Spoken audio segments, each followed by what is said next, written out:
It's unfortunate and sad to say that many people have gone away from reflecting over the Quran, verbatim word of God. I mean, this is a great project. This is something that's going to facilitate ease in this area.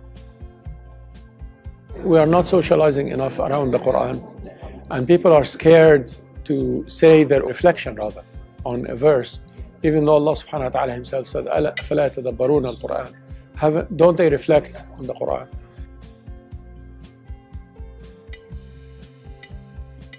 And the beautiful thing about the QuranReflect app is that scholars do have an opportunity to contribute legitimate tafsir, but the layperson can mention their reflections, how they were inspired.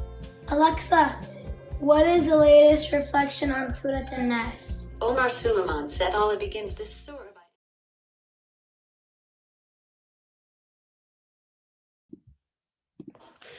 Bismillahir Rahmanir Rahim. Assalamu alaikum wa rahmatullahi wa barakatuhu. Our Quran Reflect family, and for those of you who have joined us, I pray you've had a blessed Friday. May Allah Azza wa Jal accept your prayers, and may Allah subhanahu wa ta'ala make this an evening of barakah. Ameen.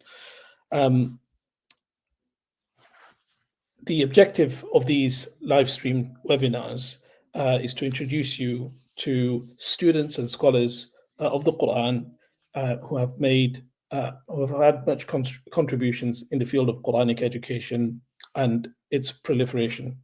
No doubt, their journey in studying the Quran will help inspire us to pursue the same, whether in an academic setting or whether through a more loose sort of a commitment.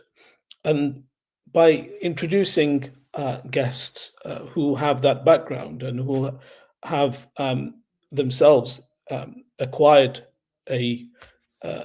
as we will find inshallah in today's episode, Dr. Redhwan is someone who is a lecturer himself, and I will read out his profile in a few moments. But when we connect with such individuals, no doubt this helps to inculcate in us a certain condition, or it helps inculcate in us a conviction that the Quran is eternally relevant in addressing the human condition today.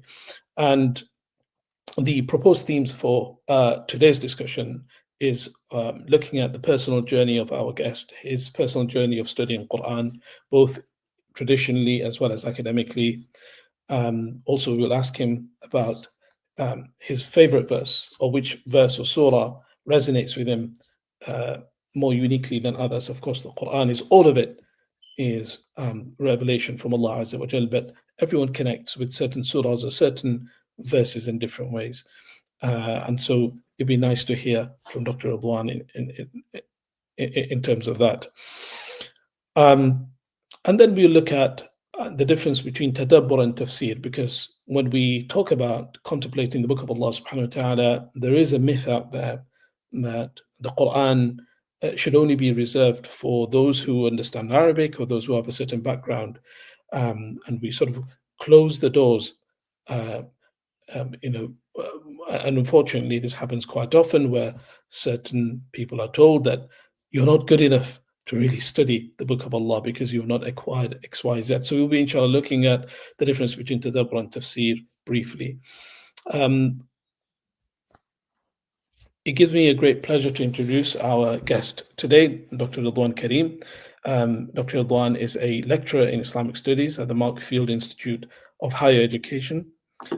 He recently published The History of the Quran, Approaches and Explorations. Jazakallah khairan, and I will provide a link, inshallah, so that you can access this and hopefully get a copy for yourselves. Dr. Redhwan completed his PhD in Quranic Studies at SOAS University of London, and prior to this he obtained a master's in Islamic Studies and a bachelor's of arts in Arabic and Islamic Studies. He has also studied in Egypt, Jordan and Oman, and mashallah is a hafiz of the Quran with ijaza in Hafs and Asim. Assalamu alaikum wa rahmatullahi wa barakatuhu, Dr. Redhwan. Wa alaikum assalam wa rahmatullahi wa barakatuh. Jazakallah khairan, Sheikh Fahim, for this invitation. and thank you for having me here. Barakallah fikum. Really appreciate you carving out time for us on Friday. I'm sure this is generally the time where, as a lecturer, I'm sure you've had a lot going on in the past week, and you probably want to wind down. But may Allah accept your contributions, and thank you for being here with us. I want to start off with your personal journey of studying Quran, both traditionally and academically. So maybe where did Dr. Ridwan first start off? What gave him that initial spark? Yeah, no, Jazakallah khairan, Sheikh Fahim. So just to start off, my own personal journey with the Quran, I would have to say if there was a starting point, it would probably be with my parents. That was the actual first starting point. As a child, I grew up with Islam being a very important part of my life. In fact, my granddad, when he first came to the United Kingdom, he came as an imam. That was his first kind of role.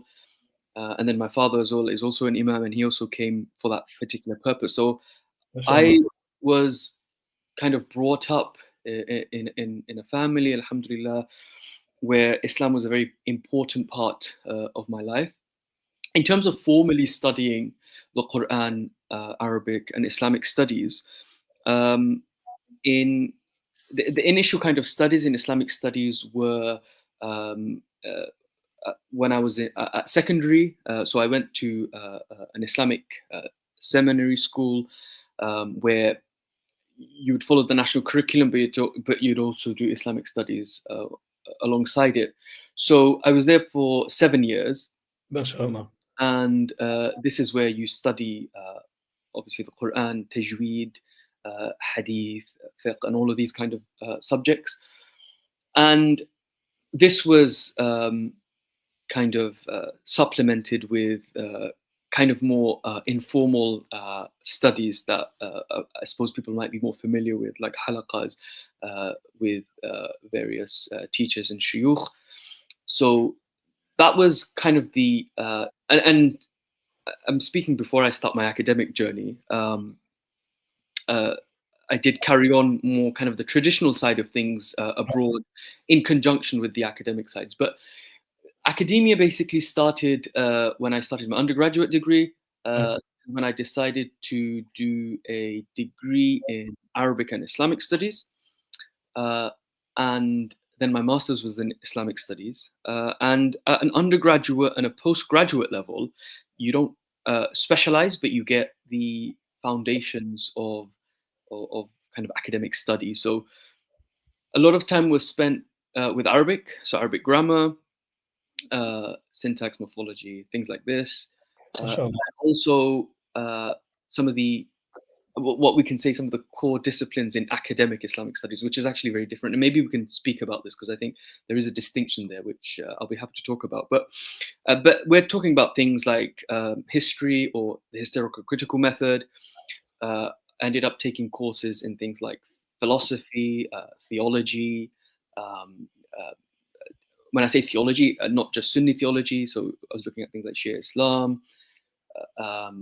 And then that was at an undergraduate level. And then at a postgraduate level, before doing my doctorate, at a master's level, I focused on the Quran. And I was very fortunate to work with Professor Abdul Halim, who was my who became my eventual supervisor for my doctorate. But one of the courses that he teaches is language, style, and translation of the Quran. It's a master's level course. I believe that's probably the only course he actually teaches now. And it's a very a deep dive into the Quran. And when I say the Quran, I mean just the Quran. It's a linguistic structural analysis of the Quran, and not and so you're not looking at tafsir, and we can talk about tadabbur and tafsir, but not looking at the tafsir, but looking specifically at the Quran, looking at its language, looking at its structure, looking at themes and topics and all of these kind of things. So that was a major component of my master's program, alongside things like historiography, alongside things like Quran and Hadith studies. and kind of different aspects of Islamic law or legal texts and things like this. Yeah. So that was kind of the talk component, and then I did my doctorate, my PhD, which was supervised by Professor Abdul Halim. This PhD, and I mean, before I kind of honed in on a specific topic, I really thought about what would be a topic that was maybe relevant in the contemporary period. And there was all sorts of ideas in my mind at that point. But what I ended up doing my thesis on was on specifically the topic of gender relations in the Quran. So gender relations in the Quran, theoretical foundations and underlying ethos. That was the technical title of my PhD dissertation. So I looked at specifically at the question of how does the Quran envision the relationship between men and women? And that was the broad question that I was looking at. It was a close analysis of the Quran, looking at the various genres of Quranic texts. So, for example, legal texts, narratives, moral or ethical aspects of verses, and kind of putting that all together to articulate how the Quran sees the relationship between men and women. And then alongside that, I did spend time abroad in various countries, studying Quran and also studying. Actually, if we're talking specifically about the Quran in terms of memorizing the Quran, that journey started when I was young, before even going to university. I'd memorized 2 juz, and I think it's important I make this clear as well, because sometimes we forget the human element of something like memorizing the Quran. But I was very young, so I memorized 2 juz, but I wasn't as active. Like I didn't have that motivation. So it was only we always hear stories of people memorizing the whole Quran at the age of 10, and not everybody has the motivation or the energy, or because we're all human beings, and so I memorized 2, and that's as much as I could do personally. Yeah. And then when I was living in Egypt, that's when, I mean, one of the reasons I went to Egypt was actually I wanted to kind of restart that journey. And I actually, one of my teachers was the niece of Sheikh Tablawi in Egypt, famous, who knows a very famous Qari in Egypt. And I remember asking her, and I was asking her, look, this is my plan. I want to kind of continue the memorization of the Quran. And she guided me to kind of a center, which later found out was Sheikh Ma'sarawi Center in Alexandria. And so that's where I met my teachers, and that's where I kind of resumed my journey. I didn't complete my hifz of the Quran while I was in Egypt. I'd come back and I carried on that journey, and it took me a few more years. And I actually finished my hifz of the Quran. I believe it might have been 1 or 2 months before I got my doctorate as well. So I got my ijazah in Hafs, and then 2 months later I got a PhD in Islamic studies. So that was kind of the rough journey of. And which do you hold more dear out of the 2? I don't think it does it, but of course, I think memorizing the Quran was something that. It was something that, like I said, when I went to Egypt, that was actually my main intention. It wasn't even to, of course, I was there to study Arabic and Islamic studies, but really my main intention, and this was, you could argue, like an extracurricular thing almost. But alhamdulillah, that was something I did. Wa alaikum assalam, Sister Rubina from Pakistan, and we have Mirza and Sister Manela. Assalamu alaikum to all of you, and all of those who will be watching this at some point. Well, Jazakallah khair, Dr. Redhwan, for that. It's a very inspiring journey, and mashallah, it's been pretty much focused around the Quran, and you touched on a few important points, and I think I'd like to ask you, the immersive environment that you talk about growing up with, mashallah, your grandfather being an imam, and with, your parents, mashallah, sort of, indirectly or directly pushing you and encouraging you to explore the Quran and Islamic studies more generally. How important is it to expose children and young people at that age to an environment that sort of sets the right tone for them, sort of encourages them, that they can look back to, even, they can have fond memories of their early learning about the Quran, or, and that becomes the impetus for them to then pursue. Absolutely, it's essential because children they don't often children learn by what they see, not necessarily what you tell them. And people who have children, we know that children you can't just tell them to do something. They pick things up, and so absolutely essential. It's cultivating an environment, a parent who is kind of the best version of themselves. This is what a child is going to inculcate and pick up. Yeah. Almost without effort. So I think the biggest transformation someone can do is transform themselves in who they want to be, and children will be a mirror reflection of that. And studies have shown this. I mean, even when it comes to like things like marriage, if you ever look at any of these popular self-help books about marriage, often you find sons generally tend to mirror their fathers, daughters tend to mirror their mothers. So children in general mirror their parents, and whatever that environment is, that is what children are going to pick up. And I suppose, I mean, thinking back to my own childhood, I grew up listening to these cassettes. I mean, people don't use them anymore, but I don't know if people even have the machines to listen to this. I don't. I'll be honest. I wouldn't be able to even listen to them. It's all YouTube now. But I remember when my father, when he came back from Umrah, like when I was very young, I still remember he got this cassette of the whole Quran recited by Sheikh Husari, because I think they had these things where you can get the Medina version or you can get the Mecca version. So that was constantly playing in the background. And to be honest, I think when I even doing things like tajweed or reciting the Quran, it just became a lot easier because my ears were quite attuned to the Quran and the recitation of the Quran. So things like that definitely make a difference, I would say. And I actually had this conversation with my wife a few days ago, and I feel like why do we end up in the trajectory that we end up in? And I mean, I can definitely say it's because my parents wanted me to maybe go down this trajectory. Yeah. Perhaps they might not have imagined it was academic Islamic studies, which is of course a little bit different. Yeah. But definitely, it's children end up doing what more often than not. If parents are really involved, they end up doing what the parents have a desire for the children to do, and what they guide them towards. So, absolutely, yeah, it is essential. Jazakallah khair. And perhaps even to those parents who found Islam later on, it's still possible for them to create that environment. It's okay, yes. On one hand, the ideal scenario is that where the child can model after their parents.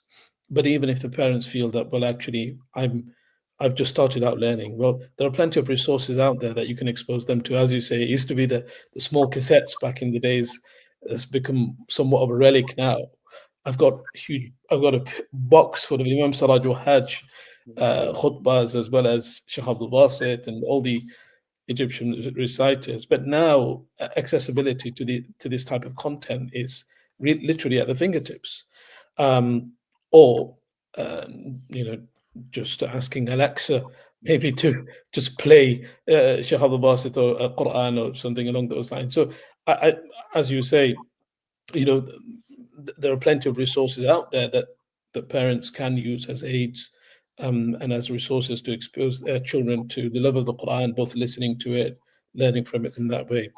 Saying that, Dr. Redhwan, with Humaid, who's a two-year-old son of mine, I think babies at his age are probably watching Miss Rachel and Baby Shark. Yeah, Baby Shark.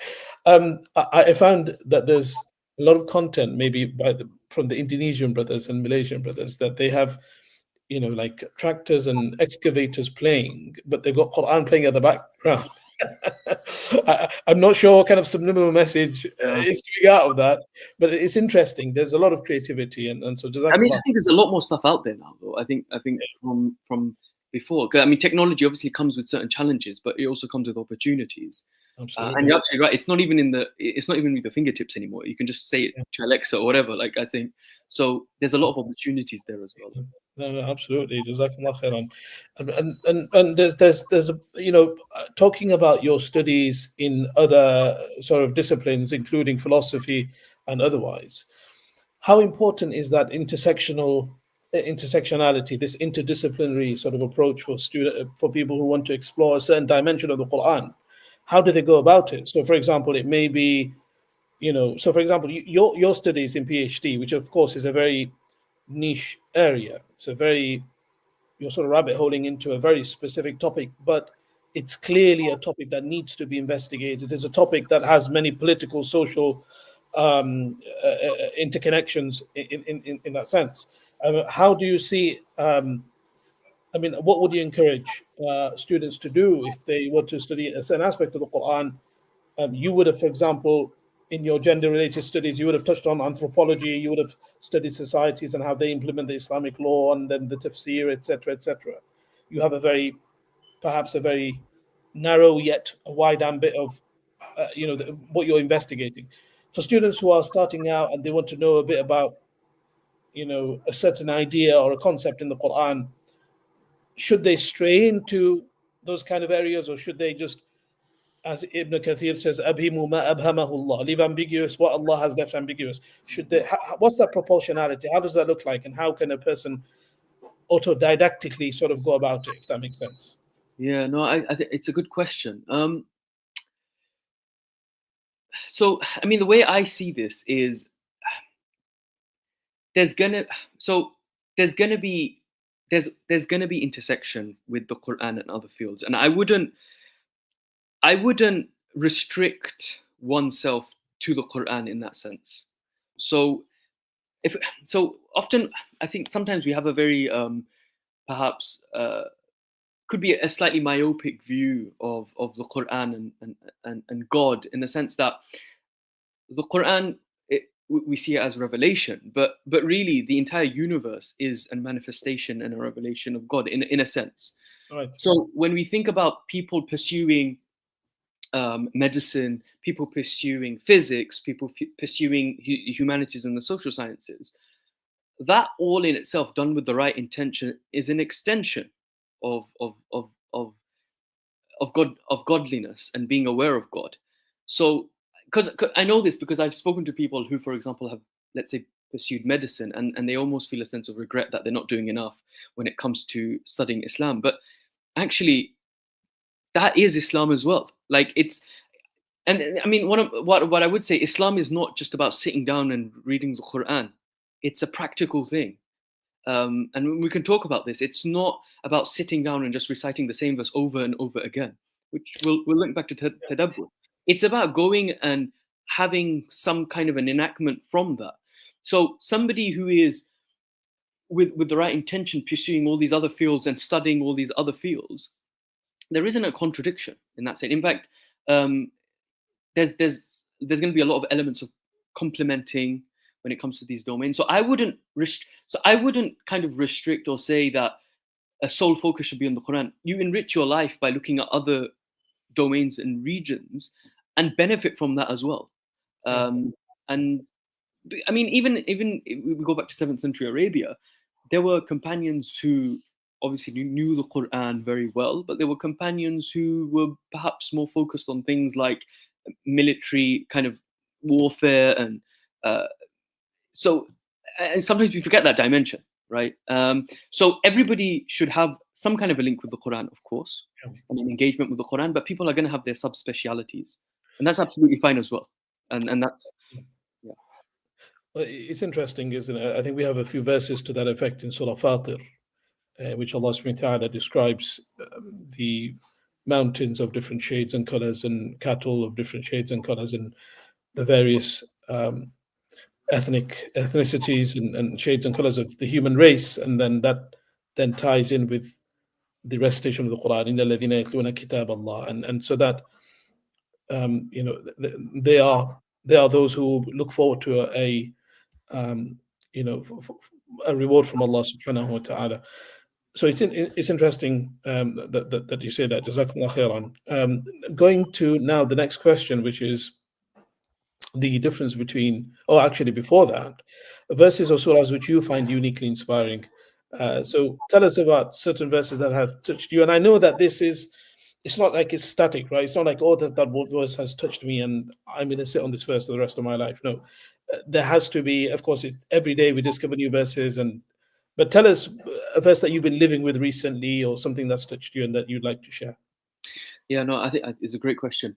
I mean, there's one verse. I mean, it's not even a verse. I'm going to say it's a phrase that really stands to mind, because maybe it was in a point of my life.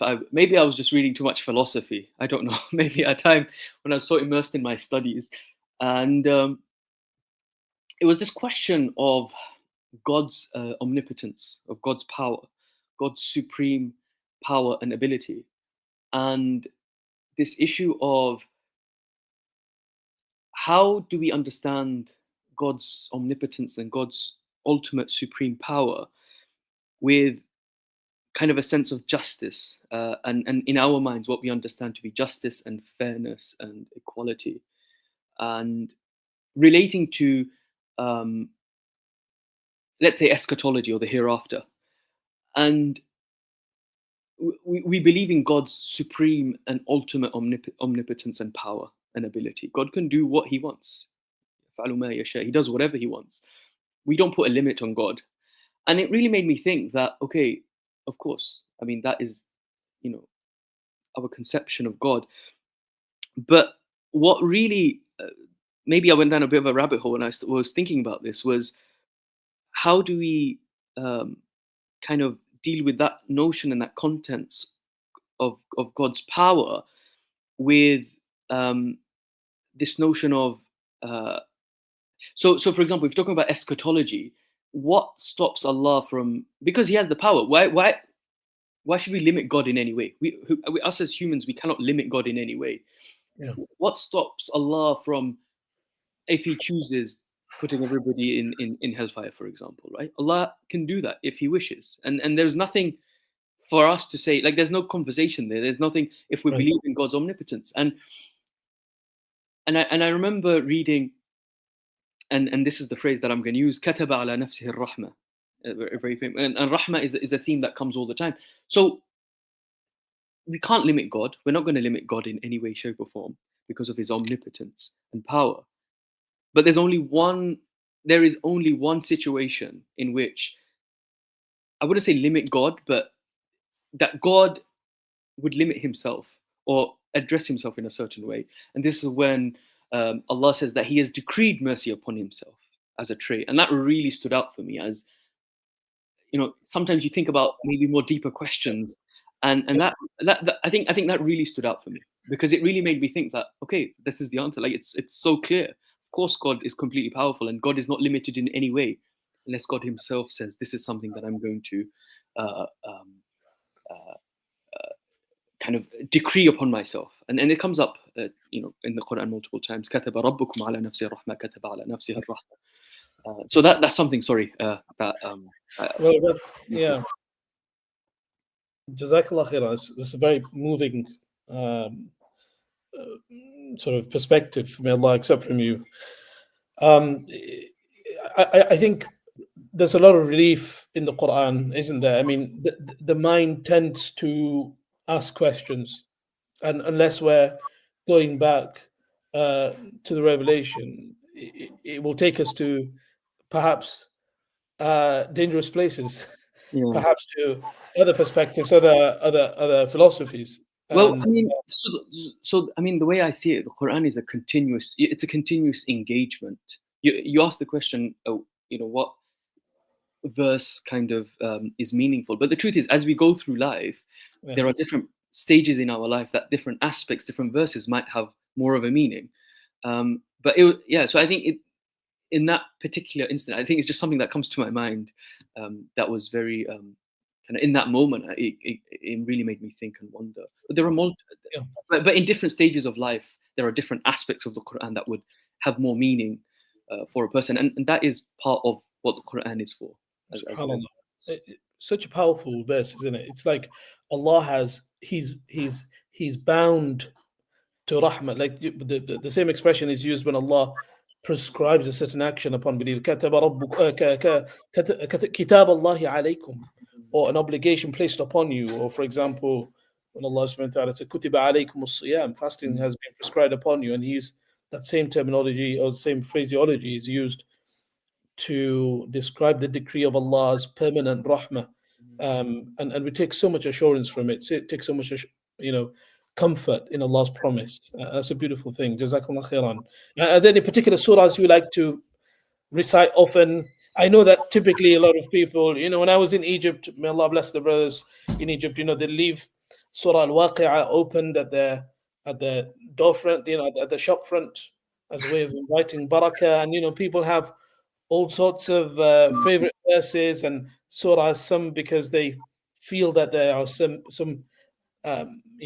barakah inducing powers that's going to enrich their lives, but others on good cause and on good authority, they have certain verses and surahs that they often recite. So what about yourself, Dr. Redhwan, as a hafiz of the Quran, mashallah?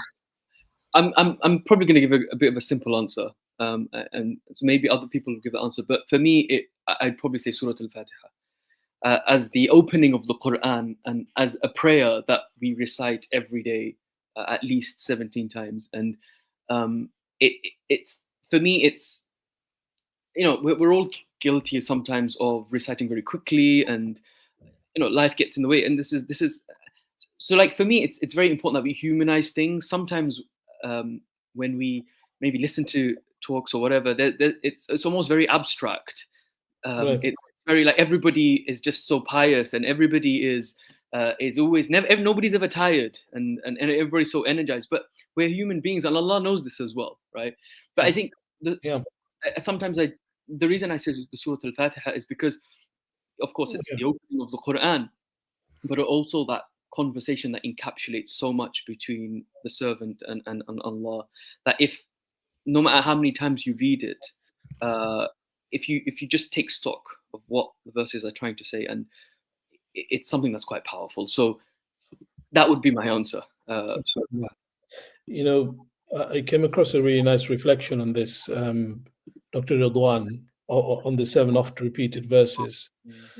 And that is that, well, it's almost like the Quran, the way Allah describes these 7 verses, it's almost like it's a distinct part of revelation, because وَلَقَدْ آتَيْنَاكَ سَبْعًا مِنَ الْمَثَانِي وَالْقُرْآنَ الْعَظِيمِ, that we have certainly granted you the 7 often repeated verses and the great Quran, almost sort of bringing attention to the Surah Al-Fatiha. But I also found that the reference to Surah Al-Fatiha in Surah Al-Hijr, and I'm looking at verse 87, in which Allah subhanahu wa ta'ala, he talks about the blessings that he has conferred upon the Prophet ﷺ, and by extension to all of us, that he certainly granted you the 7 of repeated verses and the great Quran.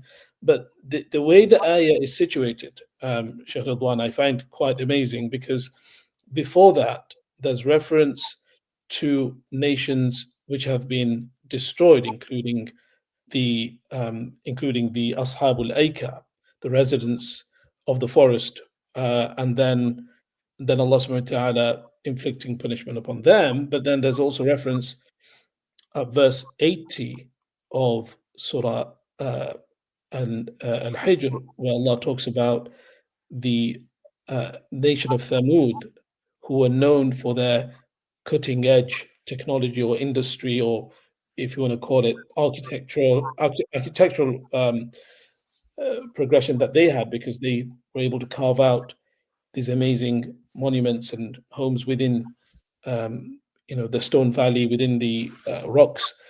And then Allah says we gave them signs, but they turned away and they carved their homes in the mountains.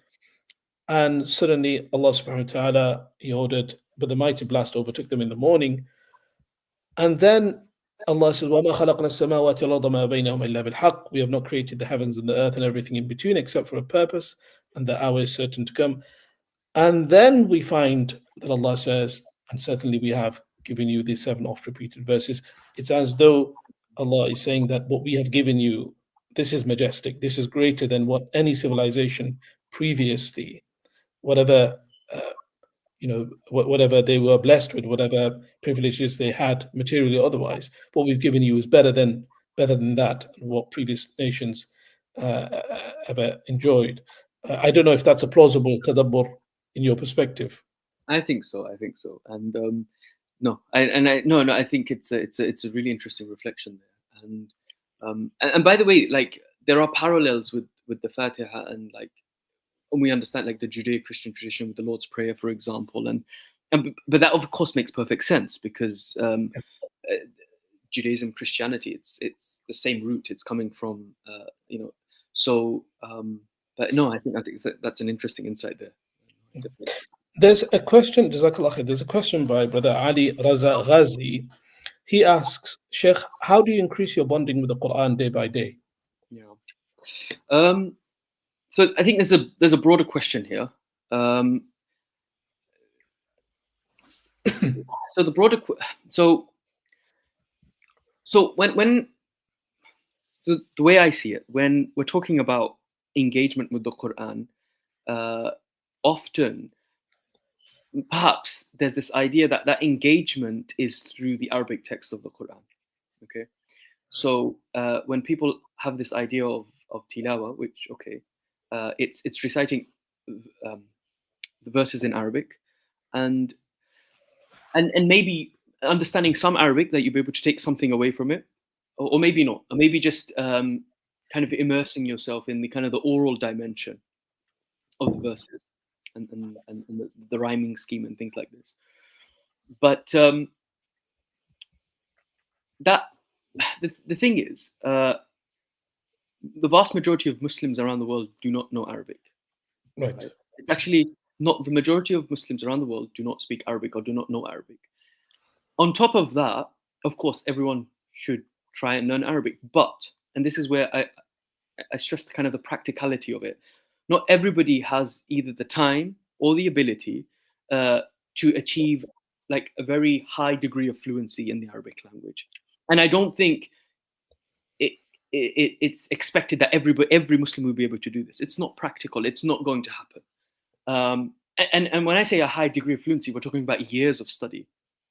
Mm-hmm. So for me, when I say, to answer the question about bonding with the Quran, I would say that bond with the Quran should happen with the language that you are familiar with in your engagement with the Quran. So whether that be English, let that be English. Whether that be French, Indonesian, whatever language that may be, that engagement should happen with the Quran.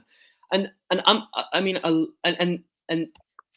we can talk about tadabbur, but it's engaging with the Quran in the sense of not just reciting in Arabic, but reading it in a language that you have full comprehension of, and then reflecting on the Quran and what God is trying to say. So that is what I would say leads to having that bond with the Quran, is actually engaging with it at a higher level, not at a, I don't want to use the word superficial. I'm not saying it's a superficial level, but at a level that isn't penetrating and going deeper and further. So bonding with the Quran, but you've got to bond with the Quran in a language that you are comfortable and familiar with first. And there's nothing wrong with that. And that is the way you bond with the Quran. That's such a powerful advice. Mashallah, because I think that there is a misunderstanding out there, perhaps a misconception that in order to fully appreciate the Quran, or in order to really have a meaningful relationship with the Quran, I must understand the nuances of Arabic, and therefore I'm going to spend 10 years just doing fa'ala, af'ala, transitive, non-transitive verbs, and then realize after the 7 years that my appreciation of the Quran has really not improved drastically, apart from some technicalities that I've learned and perhaps some grammatical jargon. And of course, that's not to put off the efforts of institutes that are trying and forging a path for those students. I think in certain settings it works, and in certain settings, they sort of incubate that environment, and mashallah, it has been hugely effective. But that's not the vast majority of the Muslim population. The truth is, you're probably not going to pick up the Quran and understand it in Arabic, because you probably don't have, it's not practical for you to sustain classes or a journey that will teach you the nuances of that, and it's not for everybody.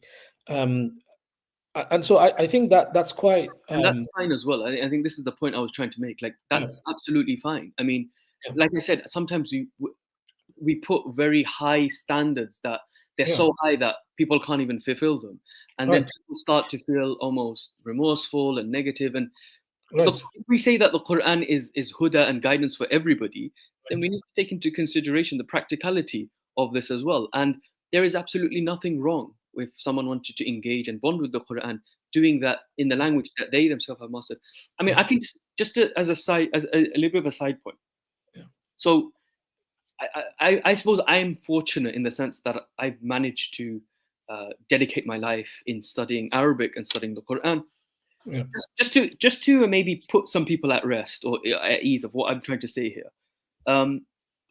So when I memorized the Quran, I was very fortunate that I memorized the Quran while I was still studying Arabic. So I didn't memorize a single verse in the Quran without knowing what I was memorizing. So I was very fortunate in that, even though Arabic is not my first language. Every verse that I memorized, I made sure I understood every word. And that's important because the Arabic language, the language of the Quran, the Arabic is, it's not used. There's a lot of words that are just not used at all. And if you were to ask a native Arab speaker, they probably wouldn't know some of these words because you really have to go into exegesis to be able to understand this. So that in itself is a specific kind of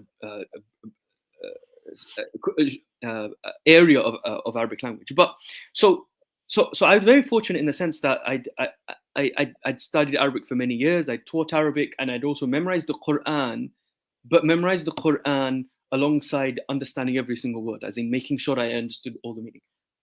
And then my PhD was also in the Quran. Now, I'm saying this for a specific reason. Putting all of that together, and I can say this very confidently as well, there are insights that I've gained from the Quran, and I'll be honest, I still read the Quran in English. I still read the Quran in English. Of course. And there are insights that I've gained at a macro scale of chapters or verses that I wouldn't have got if I was reading it in Arabic, because my brain doesn't work in Arabic.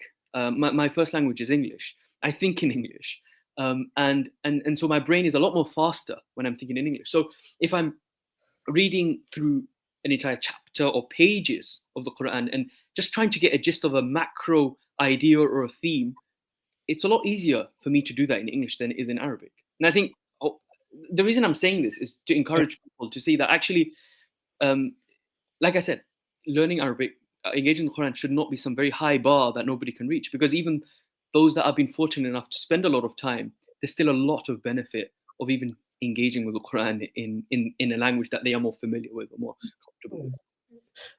Absolutely. No, Jazakallah khairan. And of course, at a micro level, at the more granular level, if one wants to take a deep dive and go into the nuances, then yeah, you can switch to Arabic and start doing that.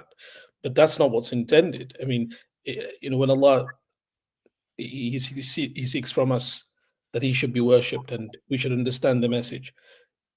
Yes, there are various layers of understanding Allah subhanahu wa ta'ala's book. There is the layer of tafsir, and then those who look into the i'jaz of the Quran, and that's looking at the the Quran as a linguistic miracle and beyond. And those are all, of course, different genres of study, but the essential meaning message that could be accessed from any language. And as you say, if it's done in the mother tongue, as the prophets came and spoke to their people in the language of their nation, the Quran should, our appeal of the Quran, or the way we should access the Quran, is through that language that doesn't form as a barrier between us and Allah subhanahu wa ta'ala's words. And I know a lot of people who, mashallah, have acquired a very good understanding of the overall Quran, as you say, on the macro level, the main themes of the Quran, the main discussion points of the Quran, to a certain nuance as well, all through English language. And so Jazakallah khair for that encouraging remark, which brings us, I guess, and as we come to a close, brings us to the discussion of tadabbur and tafsir. And I'm sure, Dr. Redhwan, you've come across this case before where many people say, well, that's an area we don't touch, because, I mean, talk about fiqh, we're happy to talk about fiqh, although we're not muftis, we're happy to talk about hadith and who we should consider as being the dons in hadith verification, and let's talk about I don't know, politics. Let's talk about, but when it comes to Quran, wait a minute, let's not go beyond what the translator has said. I mean, I can't engage with it in any more than than a person who goes into a museum and appreciates the calligraphy or the art on the wall simply as a as an observer. Or something. Yeah. So I mean, what can you tell us a bit? Yeah. So the Quran never tells people to do tafsir, like in the sense that the Quran isn't telling people to do tafsir, but the Quran does say to do tadabbur, tadbir. That is something, and so look, I think if we have an attitude of not engaging with the Quran at a personal level, each and every person to their ability, whether you know Arabic, whether you don't know Arabic, that if we were to say that actually no, it's something that is left for a specific special group of people, and not everyone needs to do it, it goes against what the Quran is all about and what the Quran itself says. It's almost circular reasoning, because it's like you need to read the Quran to be able to understand that, and then, but it's unfortunate that that is sometimes there. But tadabbur, what I would say is a person. So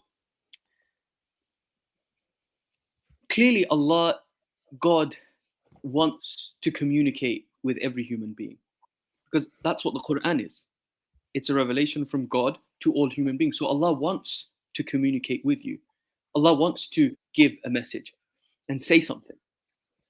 So, and for me to say, actually, yeah, I'm not good enough, or I shouldn't be really thinking too much about it, it goes against all of the verses in the Quran that encourage you to reflect and ponder and think on the verses of the Quran. And it doesn't say think, reflect on these things if you know Arabic, or think or reflect only if you are an imam or a sheikh.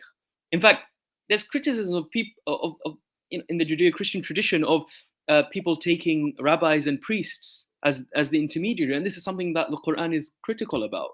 So tadabbur is something that each and every Muslim should be engaged with, and that isn't a controversial thing, because the Quran itself says to do this, and to ponder and think about what it is that specific verses are trying to say, and how that might impact in your life, and the meaning that it might give to your life. So, and tafsir, and so that would be the element that everybody, not is allowed to, but should be doing. Everybody should be having an engagement with the Quran.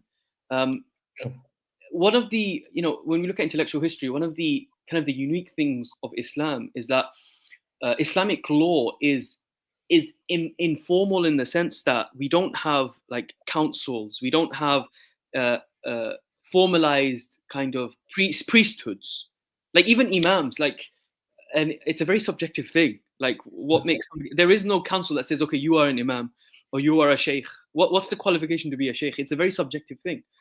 So that's one of the aspects of the Islamic tradition, that there's that fluidity. So everybody should have that engagement and that engagement with the Quran. Now, of course, when we're talking about tafsir and we're talking about some of the more technicalities, you might need certain tools to be able to do that. But tafsir itself is a very broad field of study. You have tafsir on everything, and you have mufassirun disagreeing with each other all the time, or taking from each other. So, but of course, there needs to be some linguistic tools there, an appreciation of other disciplines, and maybe not everybody is going to be able to do that. But tadabbur, certainly, or pondering, a deep reflection of the Quran, and asking the question, okay, what is God trying to say, and how does this help in what I'm dealing with at the moment? And the Quran is not complicated. The Quran was never meant to be complicated. I think sometimes we complicate it by putting unnecessary rules or arbitrary to almost create barriers for people in their engagement. But that is not what the Quran is. The verses and even the stories that are mentioned, they're there to give some kind of underlying message that can be recognized by everyone and for everyone. So yeah, tadabbur and engaging with the Quran is something that everyone should be doing. It's not something that is the prerogative of a select few people. It kind of goes against the whole message of the Quran in the first place. So yeah, that's what I would say. No, Jazakallah khair, barakallah feekum for that.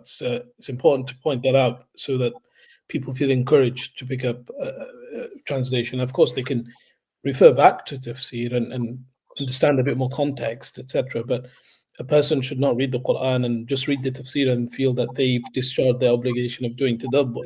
Just to add something, Sheikh Fahim, if I may, very Yeah, of quickly. course. I mean, it just even, I mean, this is what I say, it's like a circular reasoning. I mean, if you just pick up the Quran, go to the first page, Surah Al-Baqarah, right? You've read the Fatiha, Surah Al-Baqarah. Alif Lam Mim, ذَلِكَ الْكِتَابُ لَا رَيْبَ فِيهِ هُدًى لِلْمُتَّقِينَ. Like, the reason of what the whole Quran is all about is there in the first line, that it's a guidance for mankind, right? Right. So what's a guidance? A guide, if someone came to you saying, look, I have this amazing thing, you know, this, I have this book, this information that if you kind of digest it and understand it, then it's going to do wonders for you. But there's a catch here. The book is in Chinese, and you're like, okay, you know what? Then I'm just going to just say it in Chinese or Mandarin. I'm not going to bother learning Chinese. In fact, it's really difficult, so I'm probably not going to be able to. And that's going to be my engagement with this book. I'm just going to just read it. It doesn't make any sense. I mean, Right. we would be like, wait, well, if it's such an important book, then why don't you get it translated or something, right? Right. So Right. this notion of the Quran being huda cannot happen as guidance unless you yourself are actively engaging with it. So No. that's why, yeah.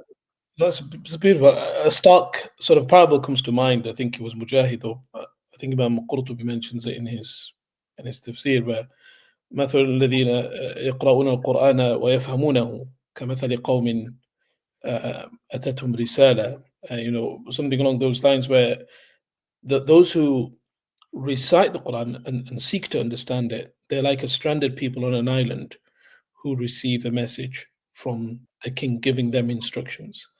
And so they have a lantern or a lamp through which they can understand the Quran. Whereas those who don't understand it or don't seek to understand it, then it's like the stranded people on the island who, yes, venerate and show reverence for the actual message, but don't go beyond that. And they have no lamp to really carry out the directives and the injunctions that have been relayed to them from their king.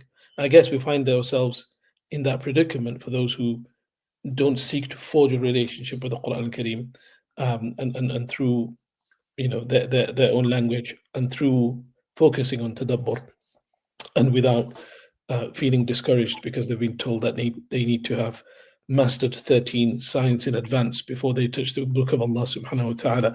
So Jazakallah khairan. Thanks a lot for that, Dr. Redhwan. And as we close, I'd like to share with everyone a book that has recently been published by Cube at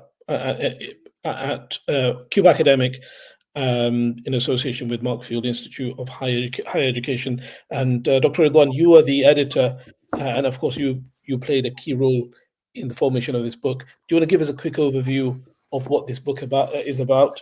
I can see that there are, mashallah, there's a lot of co-authors and there are a lot of contributions, including Sheikh Yasir Qadi, including Zahid Fattah, and others. And of course, Professor Abdul Halim himself. So why don't you give us a quick overview of that, inshallah, and I'll post the link as well so that our viewers can also get the book. Yeah, sure. Yeah, so it's an edited book. It's kind of the latest research that has been done on the Quran from a historical perspective. And the chapters in the book deal with the question of how to understand the Quran within history. And so it looks at it from different angles, different categories. So some of the chapters look at some of the very earliest manuscripts of the Quran, makhtutat. You know, just how far back are these early manuscripts? How did they come to be? How do we have them? What are the differences that we can see in its orthography? So some of the chapters deal with the manuscripts of the Quran. Other chapters look at critical moments in the Quran's history. So, for example, there's this whole question about the collation of Abu Bakr and how does that relate to the Uthmanic codification. So one of the chapters would look at that. There's a big question around theorizing the ahruf and how that relates to the qira'at. So there's a chapter that deals with that. There's issues relating to the codices of specific companions. So Abdullah bin Mas'ud is reported to have a specific codex, which was slightly different from the codex that we have now, and that raised with it all sorts of questions. So one of the chapters then tries to make sense of this and draws upon classical scholarship of the past. There's also a chapter on the history of Quran translation as well. So the chapters are all varied. They all lead towards trying to understand the history of the Quran from different methodological angles and approaches. So there's something for everyone. Some of the chapters might be a little bit more technical. Some of them are a little bit easier to follow. In fact, in hindsight, after getting some feedback from certain people, I feel like in the introduction, maybe I should have written kind of a few paragraphs on how to read the book, because especially some of the more codicological stuff, people have said they've found that a little bit hard to digest and understand. But overall, it's a book that tries to push our understanding. It's an academic book at the end of the day, so I will preface it by saying that. But it tries to further our knowledge, because that's what academia is. It furthers our knowledge of the history of the Quran, and it does so by looking at it from different angles and different perspectives. Oh, Jazakallah khairan, Dr. Redhwan. Before we leave, we have one or two further questions, but I think we only have time for one. And here we have Ba'iq Dewi, who says, I'm Dian from Indonesia. I became interested in learning about Islam and getting closer to the Quran after attending a seminar where a Ustad presented Quranic verses on environmental management. Then he goes on to say, now I'm doing Quranic tadabbur and journaling about verses related to environmental management. I guess it's not a question, it's more of a comment. But anything you want to say about that, Dr. Redhwan? Yeah, no, I mean, so I know people who have looked at the Quran from multiple streams and multiple angles. The Quran also has funny enough, the Quran is a very naturalistic text in the sense that it has a lot to say about the environment, and I think that is probably the place to start as well, because how often does the Quran tell the readers and the listeners to look at the cosmos, الذين يذكرون الله قياما وقعودا وعلى جنوبهم, and so that's integral to the Quran, by the way, because just one thing I'll just mention about this, when I talk about awe, or when I talk about kind of this sense of awe, or this sense of being filled with this immense feeling of God and that presence, you can do that quite easily by stepping outside in a dark, starry night and looking up at the sky. SubhanAllah. Like or stepping out and just looking at the ocean, and that's what the Quran actually says, to ponder on this. So that part, and you know, this thing, when you step out and look out into the sky, you automatically say Subhanallah, or you automatically are filled with this sense of awe, like that poets and people have tried to put into words, but we as human beings can all experience that other mammals, other animals are not able to, that we know of, are able to experience. So yeah, Quran is integral when it talks about the environment and nature and water and all of these things. So Barakallahu feekum. And Sheikh, just to conclude, we have got a further question from Brother Ali.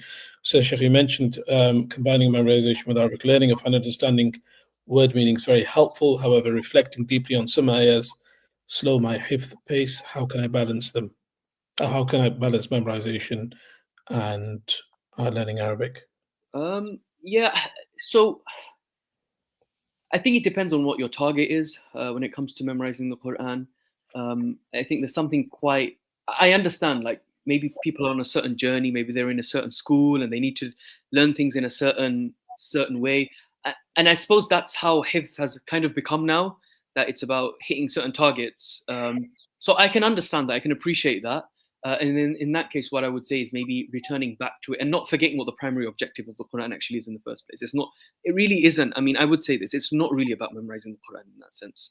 Yeah. This is not what the purpose is, just to memorize and not really know. So if there is some kind of strictures that we can't, I understand that, but definitely going back and having an effort of trying to understand what's being said, so that it's a higher engagement. Well, leaning on what you've just said, Dr. Redhwan, I mean, from my personal experience, when I memorized the Quran, I didn't know what was going on, of course. I was quite young then. But when I started to learn Arabic, it's as though I've memorized it anew, afresh. Yeah. Like the same verses, which I'm so familiar with, just hit so differently now. I'm so much more connected with his verses. But for a person who's setting out, memorizing, I think it makes so much sense to focus on that quality connection with the verses and those portions that they memorize over the marathon sort of attitude of wanting to complete the entire Quran.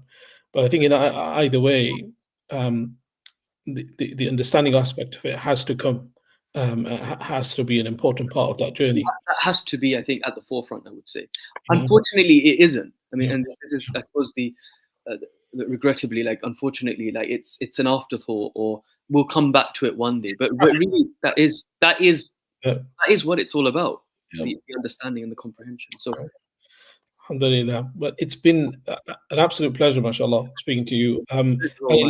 Any last words of advice to our audience, to your students, to those watching, or those who will watch? Dr. Redhwan, please. I would just say, when it comes to the Quran, with Ramadan coming up as well, this is what I would say. People get very focused on doing a khatam of the Quran. I understand that.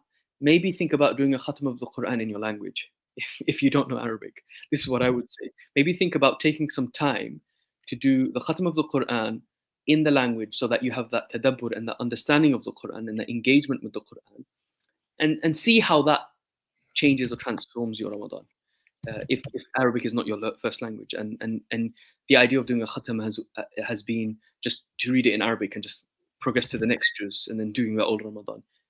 Maybe try and do a khatam of the Quran in English, and see. And when I say khatam, I mean read the Quran in your language and really think about what you're reading, and see how that will change.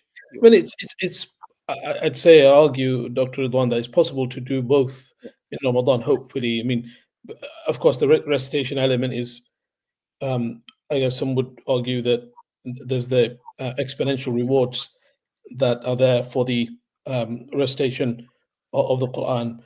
But equally, there's exponential reward for the one who understands the translation as well. They're not debarred from attaining that reward. I mean, so incredible advice there, and may Allah bless all of you, Ramadan, those who have joined us. And I know that there are many other questions, and I know, inshallah, we will share. Inshallah, we will share other social media links of Sheikh Redhwan. I'm not sure if he is a regular contributor on social media platforms, but definitely we will. And mashallah, Sheikh Redhwan and Dr. Sahib both hail from the same academic background, in that they both, mashallah, were mentored by Dr. Professor Abdul Halim, and also, mashallah, have both taken similar academic journeys. May Allah subhanahu wa ta'ala bless them both, and all of our teachers and all of our guests. Jazakumullah khair, Dr. Redhwan.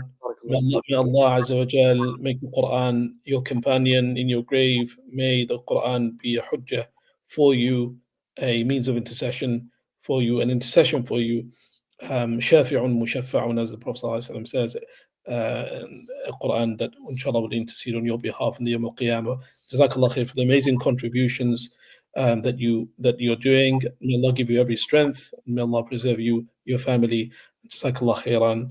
And assalamu alaikum wa rahmatullahi ta'ala wa barakatuhu. Please, by the way, everyone, please do log on to QuranReflect.com.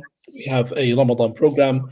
Inshallah, you can log in, and there's multiple tabs that you can easily access, inshallah. And hopefully do join us for our Ramadan theme, which will be on Quranic du'as.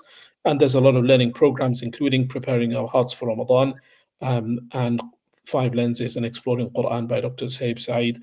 I do encourage you, inshallah, to go and visit Quran.com, learning plans, QuranReflect.com, and there are lots of options there in the menus.